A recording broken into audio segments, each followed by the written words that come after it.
And these are all things that should be protected in law. Okay, so here's the history of the relationship between victims and the abolition movement as I see it.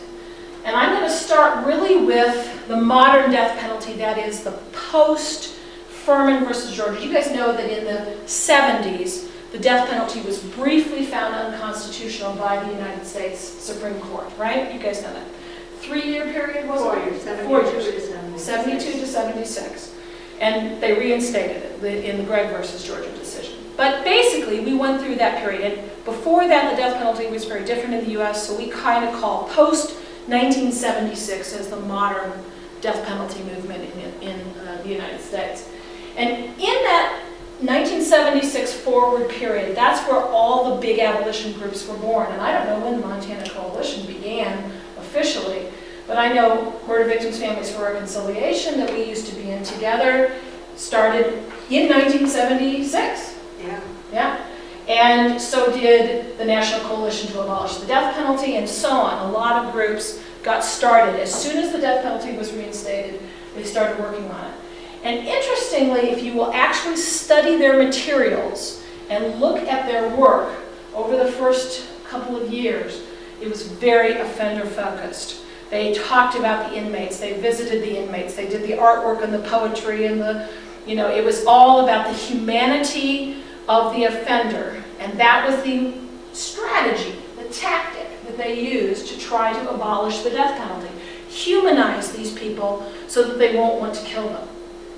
And you know what? It didn't work.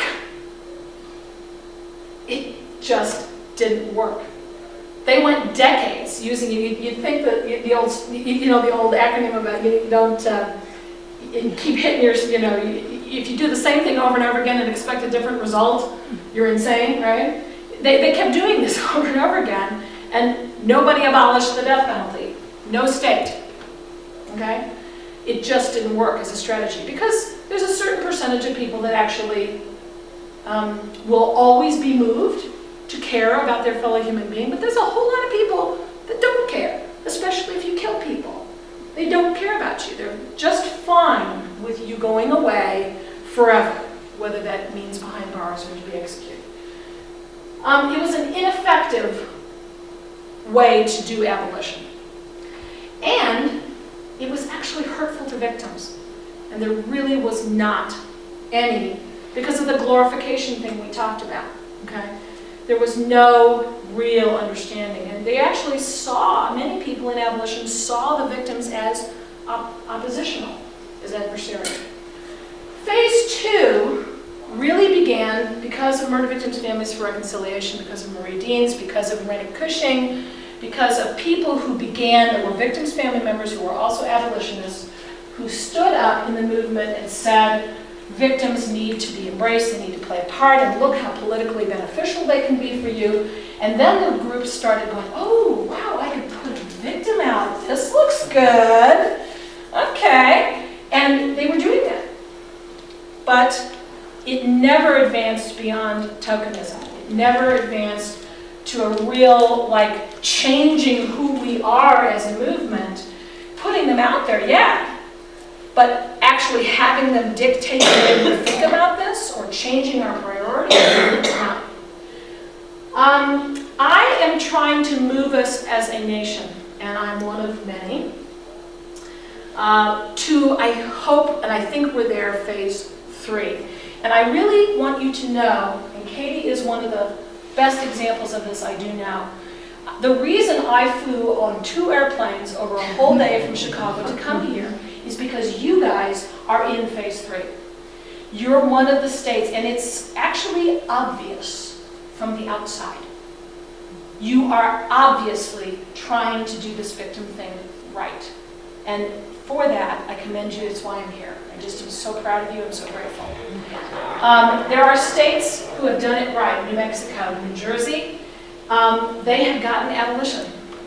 New Mexico actually put a bill together that abolition was tied to funding for victim services, that all the money being spent on execution would then start being spent on victim services. And the whole point of the bill, the whole lobbying of the bill was, we need more victim services, and we're going to find the money here. We're going to take it from the death penalty. And that was the whole marketing of the bill. They didn't even talk hardly about abolition. They didn't even have the abolition debate. They just said, we need more money for victim services. Where are we going to get it? Here's where we're going to get it. That's phase 3 thinking, okay? And that is what I think, I try to think of a name for phase 3. Integrated, where victims are fully a part, holistically, organically, of what it is that you do, who you are, what your priorities are. And that's why I use the word integrity, because integrity means like an integer in math. It's a whole number. It's a wholeness. It's a oneness. There is no separation. We are murder victims, family members, all of us. We are about that. This is who we are. We're going to work on life and death issues, and God, I commend you all. Anybody, I mean, you know, we were dragged into it kicking and screaming. The rest of you guys are all volunteers. You're amazing. That you would volunteer to work on such agonizingly difficult issues voluntarily. This man is a hero.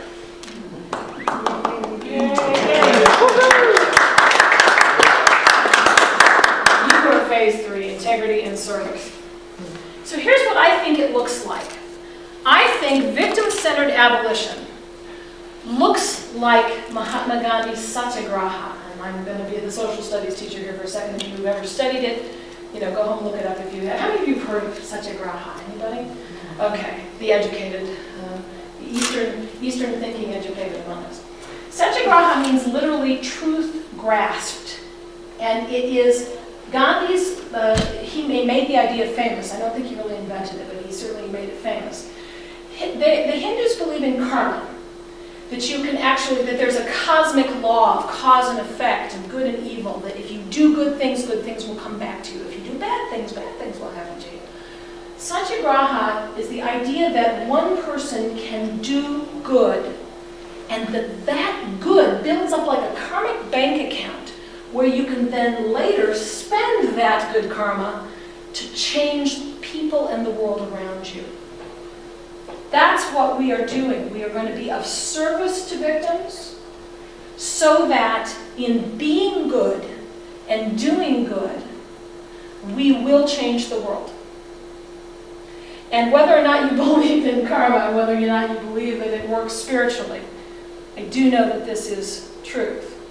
That in fact, it is truth grasped. That if you are good, and if you do good, and if you are, that you can influence the world around you, that you can change people. Victims should actually be at the heart of your team. They should be part of your decision making, your day-to-day work, your messaging. That's why I know you guys are already doing it in Montana. And I guess I should just say, other state groups, folks, are not doing this. Other state abolition groups are not here yet. That's why I'm in Montana. Because a lot of them are not there yet. They just haven't gotten this piece figured out yet. They're especially effective in law enforcement relations, by the way, which is a key population to win over. But the value you place on them is going to clearly be reflected in whether or not resources are actually going to them, okay? So to be of service to them, certainly we're going to be talking with Katie, and she's very expert in that. She's already working on it. Finding what the needs are, finding out why it is that victims' rights are not happening in Montana. What do we need to do? What more do we need to do? But remembering that at all times, the main thing victims want is for their family and their loved ones to be remembered.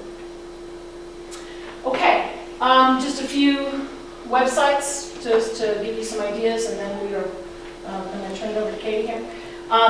Websites that I have put up to be of service to victims, IllinoisVictims.org and JLWRPVictims.org. That's just for the victims of the teenage killers. These websites have nothing to do with the death penalty.